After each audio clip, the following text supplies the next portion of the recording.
Bu amın düdüğü uçakta ayakkabısını yakmaya çalışıyordu.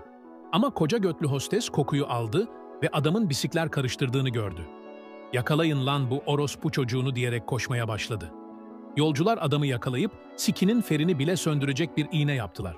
Adam bayıldıktan sonra hostes ayakkabıları kontrol etti. Bir de ne görsün, ayakkabının tabanına pilotun çükünden bile daha küçük fitiller yerleştirilmiş. Meğer uçağı falafoş edip anasının amına yollamaya yetecek kadar bomba varmış. Peki sizce bu dalyarak nasıl oldu da uçağa bu ayakkabılarla binebildi? Bu tarz yüzünü güldürürken düşündürtecek videolar için kanalımı takip edebilirsin.